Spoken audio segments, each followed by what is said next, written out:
Olá, senhores. Boa tarde, tudo bem?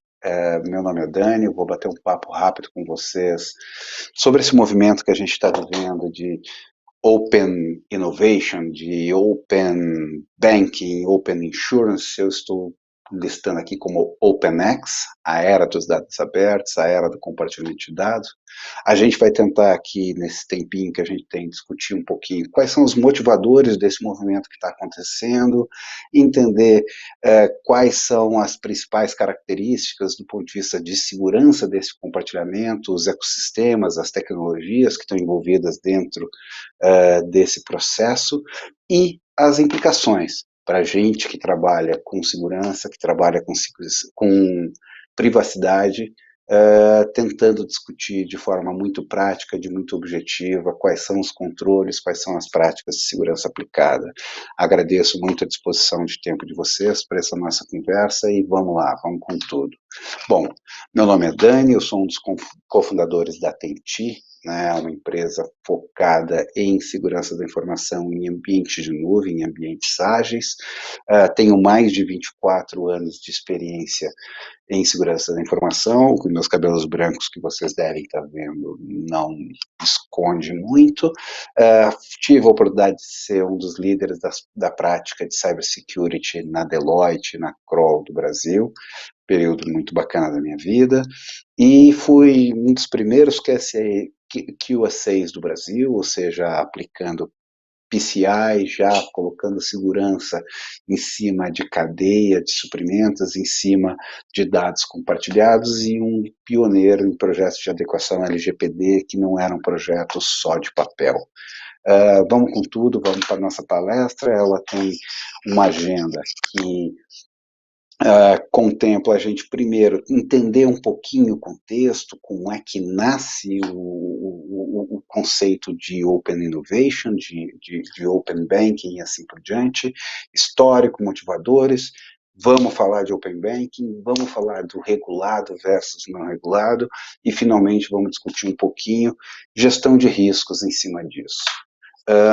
Quando a gente fala de OpenX, a gente está falando de um processo que não cai de paraquedas, que não cai de uma árvore. Ele vem tendo todo o contexto, tudo que vai acontecer para a gente chegar no momento em que está, já vindo sendo construído, sei lá, nos últimos 6, nos últimos 8 anos, né?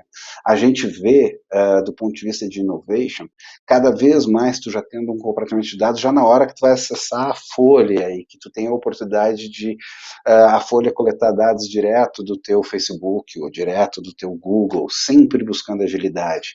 Você tem o Open Banking, que é a iniciativa de Open talvez que esteja mais avançada, que ela começa já desde 2015 na Europa, no Brasil está em pleno voo agora sendo implementado, mas tu tem também Open Insurance vindo aí, tu tem todo um ambiente não regulado, né, que já faz esse compartilhamento de dados do mesmo jeito, e aqui eu mostro um estudo da Fintech Times que mostra que o futuro vem muito mais open por aí, tem muito mais negócio com justificativa para que a gente comece a compartilhar dados, né?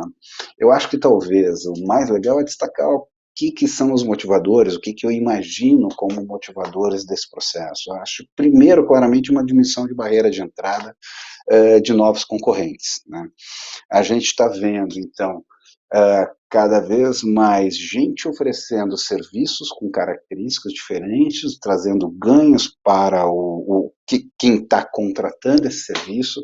A gente está tendo um aumento do controle dos indivíduos sobre os seus dados, e aqui eu faço um link direto com leis de privacidade, como o GDPR, como LGPD, e de novo eu estou tentando linkar e mostrar que assim, o Open ele não caiu da árvore, ele está dentro de um processo que é maior, de um cenário que está sendo montado, em que o produto passa a ser o diferencial e não mais a posse do dado, né? Então, o seu banco não vai ser porque ele tem o seu histórico que ele vai te oferecer o melhor produto, vai oferecer o melhor produto quem de fato consegue mostrar mais entrega de valor, né? e sempre com foco em fornecer mais eficiência e mais agilidade dentro do ambiente de negócios. Lembrando, já vem vindo esse processo. Lá em 2015, e eu cito especificamente a publicação da PSD2, é uma referência, é uma diretiva que é muito relevante quando a gente fala de segurança em cima de Open Banking. Por quê? Porque, de forma muito acertada, é o que o Banco Central brasileiro, é o que o Open Banking brasileiro está usando como referência, e é a mesma referência para Estados Unidos, é a mesma referência para a Ásia, e tudo vem lá da Europa, lá do sistema comunitário financeiro da Europa. Ainda falando um pouquinho desse timeline, que é o momento que a gente está agora, em 2016 já foi o momento que o Reino Unido exigiu que as maiores instituições passassem a compartilhar dados, é o momento em que começa a operação em 2018 lá na UK do Open Banking, e em 2019 o jogo, a brincadeira começa aqui no Brasil. Começa no Brasil primeiro com o Banco Central criando os grupos de trabalho que iam discutir o processo de implementação do Open Banking, e segundo, é o momento em que a gente tem as primeiras fintechs passando a atuar com compartilhamento de dados, mesmo que não regulado, né? 2020, a gente pega e vê o grupo de trabalho criado com as principais entidades, e 2021 é o momento que a gente já vê o Banco Central partindo o Open Banking, alçando o voo. Bom, eu peguei e comecei a falar um pouquinho aqui daqueles itens que eu acho que são mais relevantes. Eu também quero garantir que a gente está equalizando alguns conceitos mínimos. Acho que a primeira coisa que eu gostaria de falar é do modelo conceitual de quando tu está falando de OpenX, quando tu está falando de compartilhar dados do indivíduo, né? É muito comum a gente pegar e conversar com pessoas do mercado, com clientes, e tu vê alguém perguntando, mas então agora o meu banco, ou agora a empresa com a qual deixa as informações vai compartilhar elas com qualquer um? Não, a primeira coisa é dizer não, não vai compartilhar com qualquer um. Você está tendo domínio desse dado. Na prática, eu deixei em amarelinho alguns passos do modelo conceitual, que é você que estabelece o relacionamento com as diferentes entidades, é você que autoriza autenticado que uma entidade compartilhe os dados que te interessa que sejam compartilhados com a outra. Então esse é o primeiro processo. E daí por que eu pego e coloco esse slide de cara, já para tentar fazer um link com a gente que trabalha a segurança? É nessa hora que a gente já começa a se preocupar com um conjunto de parâmetros, com um conjunto de frameworks, com um conjunto de algoritmos para garantir que tudo isso está acontecendo de forma segura. A gente já está falando de TLS, a gente já está falando de token, já está falando de autorização, de autenticação e assim por diante, né? E trazendo um pouquinho especificamente para o caso do Open Banking, vocês vejam que o Open Banking ele dividiu a entrada em 4 fases. A primeira fase era uma fase que estavam sendo compartilhadas informações das próprias instituições. A partir da segunda fase, e lembro que essas fases estão um pouquinho atrasadas em relação ao que foi o desenho original, mas a partir da segunda fase é o momento que a gente começa a ter informações dos indivíduos sendo compartilhadas, a minha, a sua informação. E veja que já a partir dessa fase, a gente já tem como premissa a requisição do consentimento da gente de forma autenticada, dizer que a gente consente, que a gente quer que as nossas informações sejam compartilhadas entre diferentes entidades. Né? Quando a gente fala do Open Banking, a gente está falando de um conjunto de requisitos de segurança diverso, de como é que está sendo a comunicação entre o usuário, a aplicação, como é que está sendo a autenticação, e a gente está falando de um conjunto de detalhes que não tem chance nenhuma de ser vencido aqui, nesses 25 minutos. Eu acho que talvez o mais importante é passar para vocês alguns conceitos chaves, e é isso que eu vou tentar fazer agora. Então, algumas palavras-chave de quando a gente está falando de Open Banking. Acho que a primeira coisa é autenticação, autorização. A gente já falou algumas vezes, eu já usei esses termos algumas vezes. A gente tem uma questão também de troca de segredos, porque uma outra coisa, palavra-chave que acontece é o M2M, ou machine to machine. A gente está falando de muito sistema conversando com sistema. E nessa hora, a gente também está falando de autenticação, a gente também está falando de troca de segredos. É muita API e é muita infraestrutura em nuvem. E daí por que de falar dessas palavras-chave? Porque é aqui que vão ser os conceitos e as melhores práticas de segurança que quem está implementando qualquer tipo de compartilhamento de dados tem que estar preocupado. São essas as palavras-chave.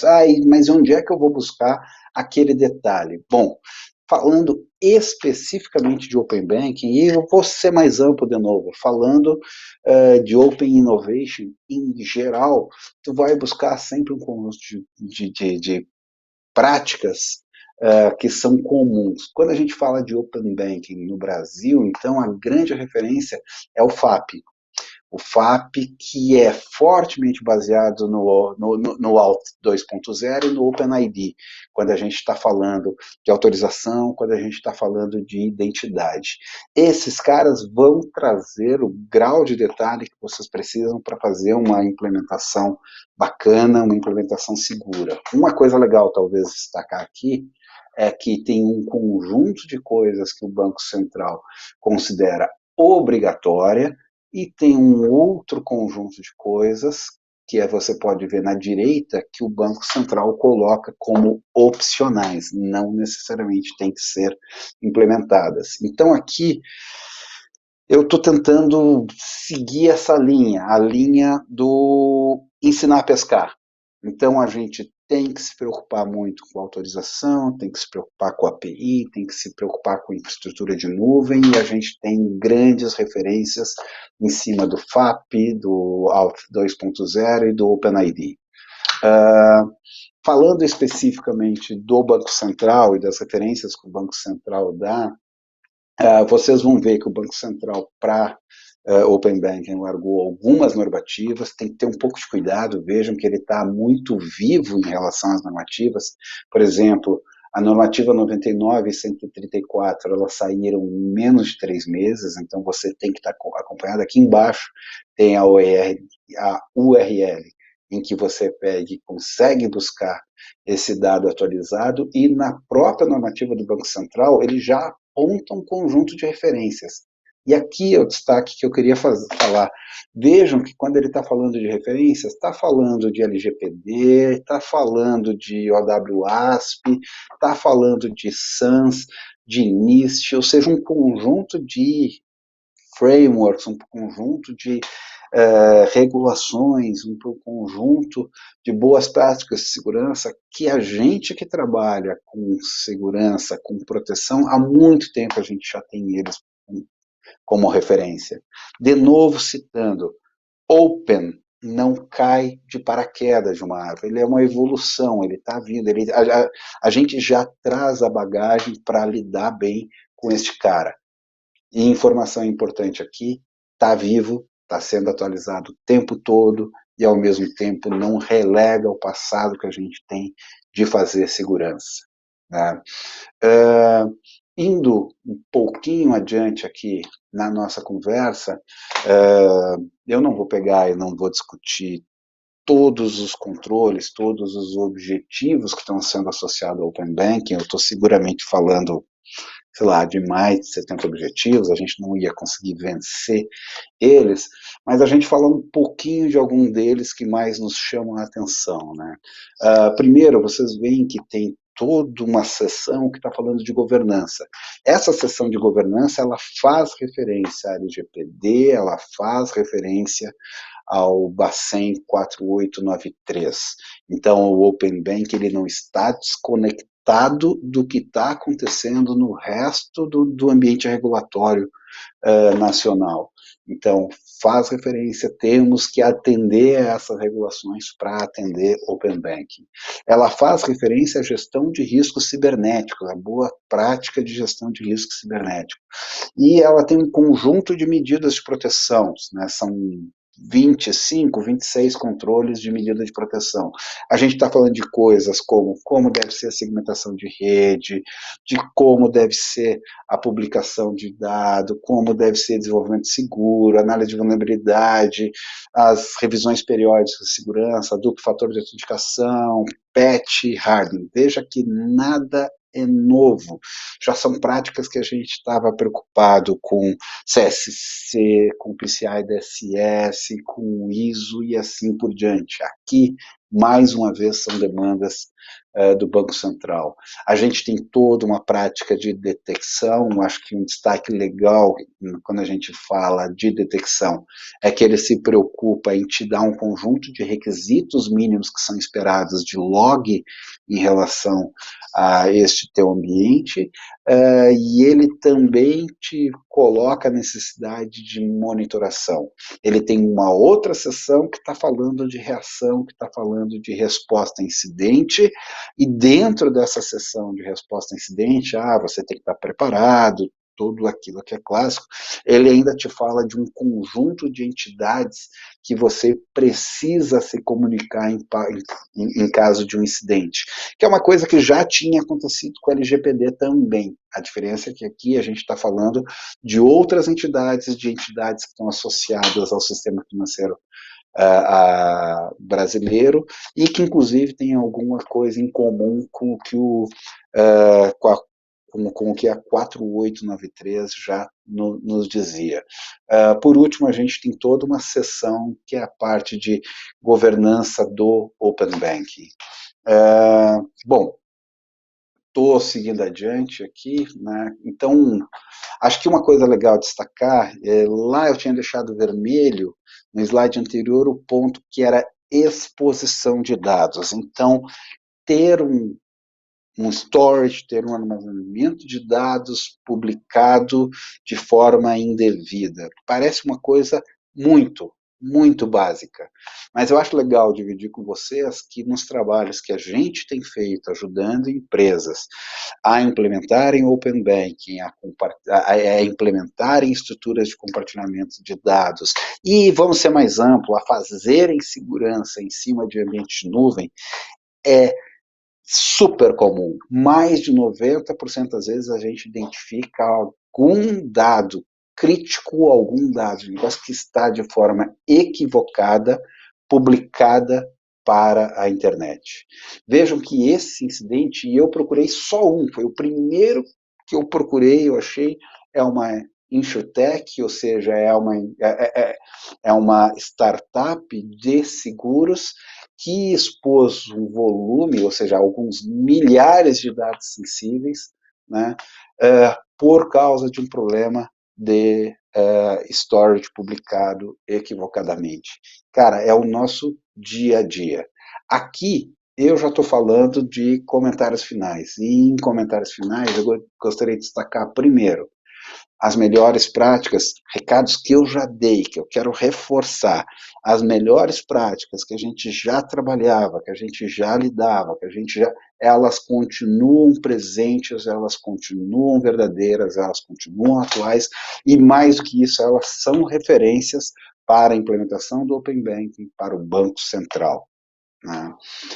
É evidente que esse movimento todo está acontecendo para trazer agilidade para os negócios, para pegar e trazer ganhos para cada um de nós, vantagens na escolha de com quem eu vou fazer seguro, de com quem eu vou investir, e assim por diante.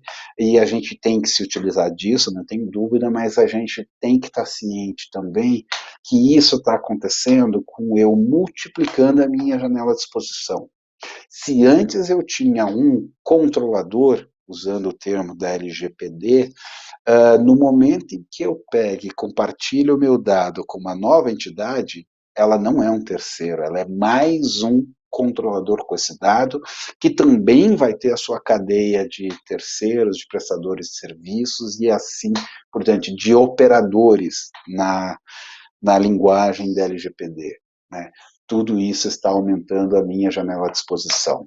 E daí você pode pensar, bom, eu posso ficar tranquilo, porque eu estou falando de ambiente regulado, de open banking. Uma das coisas que eu quis destacar o tempo todo foi open banking é o que está mais maduro, open banking é o que tem uma regulação clara, né?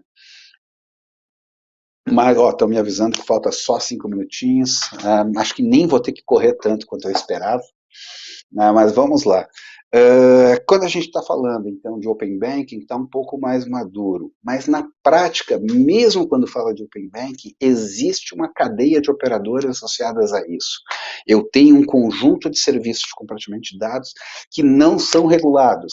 E eu tenho um conjunto de serviços de compartilhamento de dados que ainda serão regulados. Isso faz com que ainda seja muito relevante eu pegar e fazer a gestão de riscos de terceiros, a gestão de riscos desses terceiros com os quais eu estou compartilhando os meus dados. E o que eu faço nesse momento? De novo, você não inventa a roda. Eu só entrei nessa ciranda e nesse lidar com o Open Banking justamente por uma evolução da prática de gestão de riscos de terceiros que a gente na Tenti já faz algum tempo. Inclusive, gestão de riscos de terceiros foi o tópico da palestra que eu fiz no ano passado na Mindsec, e que tem um conjunto de insights que a gente coloca para vocês em relação a como lidar com essa gestão de riscos de terceiros em ambientes modernos, tem um conjunto de referências, na época ainda era 4658. Acredito que vocês consigam buscar esse conteúdo lá que a gente procurou buscar, como nessa apresentação, colocar muita referência. Se não conseguirem, entre em contato, que eu vou ter o maior prazer em pegar e compartilhar isso com vocês. Bem, pessoal, espero que tenha sido útil dentro desse tempinho que a gente tinha, dividir essa experiência. Agradeço muito o tempo de vocês, agradeço também ao Bruno Cavalheiro, que é do nosso time, que é quem na prática tem entregado os projetos e que estão ajudando as organizações a implementarem compartilhamento de dados de forma segura, lembrar que não é só a segurança do compartilhamento de dados que interessa, que está sendo gerado pelo Banco Central, mas também os controles protetivos que você vai ter que ter ao longo do caminho. Acho que é um outro recado que é bem importante, ou seja, não é só na transferência de dados, né? Então, ajudar o Bruno, que trouxe um conjunto de insights da prática do campo, ao Cieira, que deu uma revisada na apresentação, que me lembrou alguns recados que eram relevantes e que eu espero ter lembrado de dividir com vocês, e ao Thiago Lima, que é um cara que eu nem conheço, com o qual eu nunca falei, que eu simplesmente achei um artigo dele no LinkedIn, em que ele pega e me deu um insight muito bacana de ver que o mundo não acaba no Open Banking. O Open Banking é só mais um dentro da realidade de compartilhamento de dados que a gente tem, que já começa desde o open source, mas que vai vir para um conjunto de outras. A gente vai ter o sistema de turismo trocando muito mais informação que a gente tem hoje, né? A gente vai ter OpenX realmente. Pessoal, obrigado pelo tempo de vocês, obrigado pela oportunidade, estou à disposição para qualquer coisa que vocês queiram trocar de ideia a respeito. Valeu!